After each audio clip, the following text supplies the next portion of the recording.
1 year on, and marches are being held around the world today. Let's take you to New York. We're joined from there by Yvonne Edehosa, who is one of the organisers for Bring Back Our Girls New York. And with me here in London is Daniel Eyre from Amnesty International. Yvonne, give me your thoughts first. 1 year on, the girls have not been brought back, and now the president-elect is saying he can't promise to find them. Good morning. Yeah, from my perspective, it's a really, really solemn day. It's unfathomable that almost 300 girls could have been kidnapped in the first place, and then to think that 1 year later, we still collectively, as the world, cannot get these girls back. It's really sobering, and it's quite disappointing. I do have some hope and trust in the incoming government that they will keep their promises. And so for that reason, and possibly because I'm a perpetual optimist and have to be as an activist, I'm hopeful. Daniel, do you think it's a collective failure of us all that we haven't found the girls, or are you placing more of the blame on Goodluck Jonathan's government and their inability to bring the girls back? Well, we have seen increased international cooperation.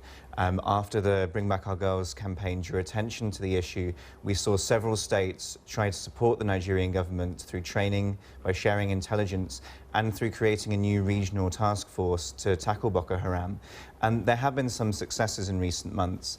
Since February 2015, Nigeria, with support from Niger, Cameroon and Chad, has managed to push Boko Haram out of some major cities, towns and cities in northeast Nigeria. However, civilians still are under threat from Boko Haram. They haven't yet been able to weaken the group. How have you gathered this figure, though, of 2,000 women and girls being abducted since the beginning of last year? Because that's a staggering number. Well, we've consistently documented Boko Haram attacks. We've spoken to eyewitnesses, human rights defenders, journalists, local government officials living in northeast Nigeria, who have been able to tell us about attacks on communities across the northeast. We've also spoken with 28 women and girls who were able to escape from Boko Haram, people that could tell us about the horrific experiences that they had of what Boko Haram control is like.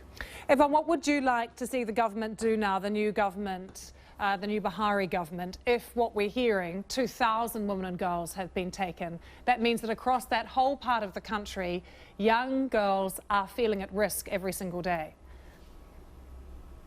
Absolutely, absolutely. I think the first thing really has to be conducting an in-depth analysis as to why the Jonathan administration has not been successful. So really look at the strategies that they employed and look at the reasons why they have not been able to get these girls returned. I mean, if in the last 6 weeks they've been able to take back most of the caliphate that's been declared by Boko Haram, then there has to be efforts that are made in a really, really strong push to be able to get these girls back. So apparently it's not impossible to at least begin to break down the territory that Boko Haram has claimed. And so as a result of that, my thought would be that these girls should be returned very shortly. But I think it all has to start with really conducting an in-depth analysis of where the Jonathan administration has failed, and then continuing from there to employ a different strategy, because apparently what we've been relying on has not worked.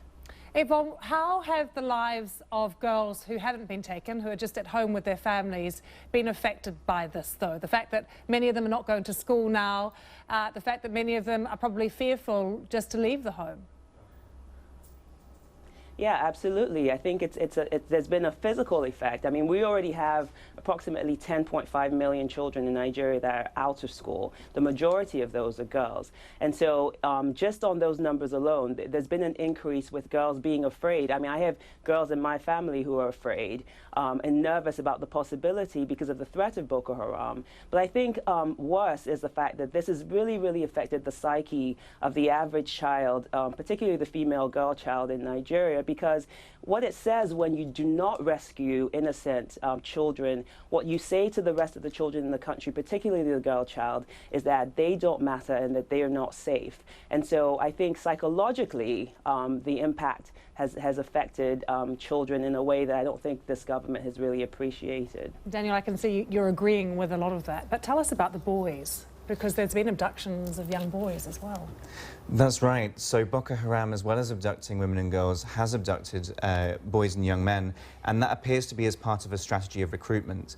These men are told either you join Boko Haram or you leave or you're killed. In fact, I spoke to a man from Madagali, a town in the northeast. When that town was taken over by Boko Haram, he was given a choice, join us or be executed. He refused to join and was placed along with many other men.